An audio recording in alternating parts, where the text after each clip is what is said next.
हर हर महादेव सभी प्रिय दर्शकों को। अब जनाब ऐसी कौन सी दवाई है हमारे पास जिसे ग्रहण करते हुए हमारी प्यारी बहन इतना मुस्कुरा रही है। मुद्दा तो है विचार करने लायक। तो हुआ कुछ यूं था कि दिन शुरू हुआ ब्रह्म मुहूर्त में तांबे के पात्र में रखा समशीतोष्ण जल ग्रहण कर और इससे तुरंत जागृत हो गया हमारा पाचन तंत्र।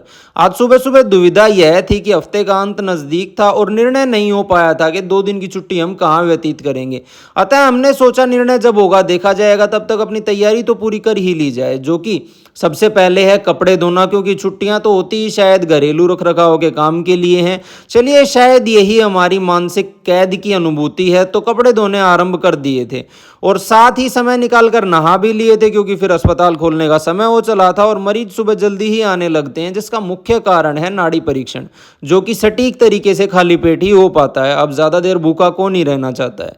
अब नहा धोकर खुद को सीधा भगवान शिव के चरणों में अर्पित कर खोल देते हैं अपना अस्पताल। और सुबह का लाइव सेशन भी आज स्थगित हो चुका था, जो कि लोग जानना चाहेंगे इसका कारण क्या रहा। तो भाई कारण साफ सीधा सा था। उस समय हम कपड़े सुखाने में व्यस्त थे, जिसमें खास तौर पर भय बना रहता है बंदरों के आतंक का, क्योंकि अक्सर वो हमारी वाईफाई की तार काट देते हैं। इसीलिए कपड़े सुखाने में भी थोड़ा संकोच तो रहता ही है। अब कपड़े सुखा लेने के बाद पौधों को भी जलपान करवाया। हमारे लिए ये खास तौर पर अपनेपन का स्रोत रहते हैं। इसके बाद अपनी दवाई का सेवन किया, जो कि खास तौर पर बालों के लिए हमने बनाई थी और प्रयोग करते हुए लगभग 7 दिन हमें हो चुके हैं। जल्दी ही बाकी लोगों के लिए भी इसे उपलब्ध करवा देंगे। और आज खाने में कुछ बदलाव करने की इच्छा मन में थी, अतः आज हम खाना चाहते थे थोड़ा सा पोहा। और खाते खाते हमें लेने थे फोन पर ढेर सारे परामर्श भी, जो कि हमारी मानसिक थकान का मुख्य कारण बनते हैं। अतः जल्दी से सभी मरीजों से परामर्श कर लेते हैं, उसके बाद उनके रोग अनुसार दवाइयां बनवाने का काम भी कर लेते हैं, क्योंकि इन्हें बनवाकर बंधवाना सबसे समय लेने वाला काम होता है। तब तक आप पहुंचती है हमारी प्यारी बहन, जो आज हमारे लिए दही लेकर आई थी, जो कि खास तौर पर उन्होंने अपने घर पर ही बनाई थी। बाहर बाजार की पैकेट वाली दही खाना मुझे खास तौर पर पसंद नहीं है। और आते ही इसने फरमाइश जाहिर की कुछ मीठा खाने की। तो सेहत को खास तौर पर ध्यान रखते हुए मैं इसे गुलकंद खाने को देता हूं, जो कि ज्यादातर मैं अपने लिए रखता हूं।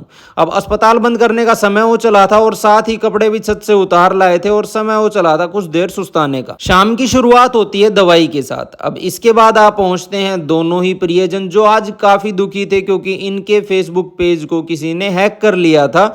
तो हम इनकी थोड़ी सी हिम्मत बंधाते हैं और इसी काम को अंजाम देने के लिए आज हम ग्रहण करने वाले थे सबकी पसंदीदा रसमलाई, ताकि ये भी कुछ सदमे से उबर सकें। और प्यारी बहन की मीठा खाने की इच्छा बिल्कुल भी नहीं थी, तो वह अपने लिए कुछ मखाने ले आती है।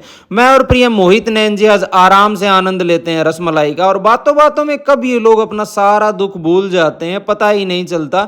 और समय हो चला था इन्हें विदा करने का और आज की इस लंबी सी कहानी को यहीं समाप्त करने का। आप सभी को मेरी तरफ से रात की राम राम।